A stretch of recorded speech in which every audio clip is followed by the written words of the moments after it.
there's smoke, there's fire. Where there's fire, there's a heated Al Gore. The former vice president is blaming the wildfires in Arizona and other recent extreme weather on global warming, believe it or not. Take a listen. Today, biggest fire in the history of the state of Arizona, spreading to New Mexico. At what point is there, a moment where we say, oh, we got to do something? That's not even a massage parlor. Joining us now is the guy known as the real Captain Kirk, Bill Kirk. He's the CEO of Weather Trends International that forecasts weather a year in advance. Bill, extreme weather goes on all the time, sir.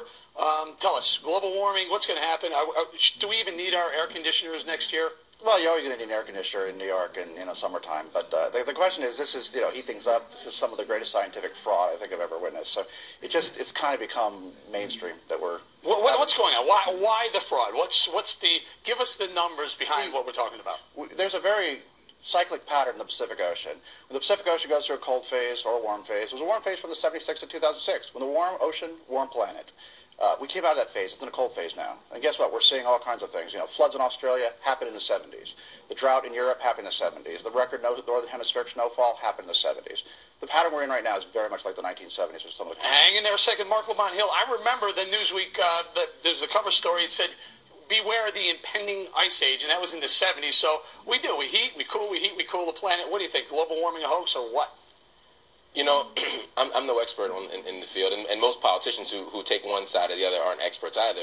But what I will say is I've spoken to many of my academic colleagues, people who are experts in the field, and it seems to me that there is a consensus, or at least a strong current among experts, that global warming is a real phenomenon. And it seems to me that the primary place where I hear oppositions to this theory is from the political right.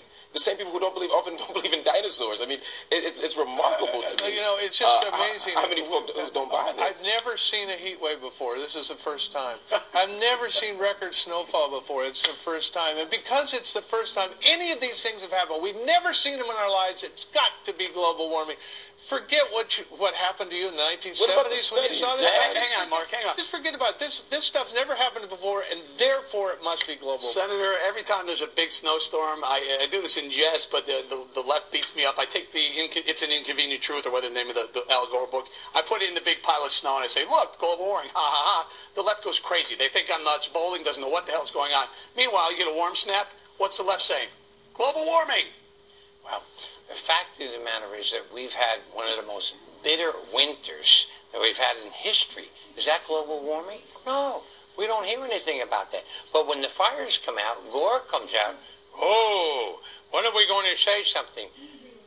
Well, Albert slimmed down a little. That's ridiculous. But the fact of the matter is the BS is still BS. It's made him a lot of money. It's got him a lot of publicity. Let's talk about the money. But you pointed out, over the forget top. Gore's money. Let's talk about the money involved in climate change. If they push a climate change bill through, we're talking hundreds of billions of dollars based on faulty science. Correct. And again, that's the sad thing, is that there's a consensus. There's no consensus. Yes, there was global warming between 1976 and 2006. The global temperature in 1998 was 0.7 Celsius above average. Today it's exactly average. As of May, exactly average. So we've had no warming for 12, 13 years. Now, before we let you go, we have just a little bit of time left. This East Anglia University that came up with the faulty numbers that they were basing some of the global warming trends on. What do you think of that group? Again, it was very much the hockey stick. That again, we cooked the books of the past. That's the sad thing about data.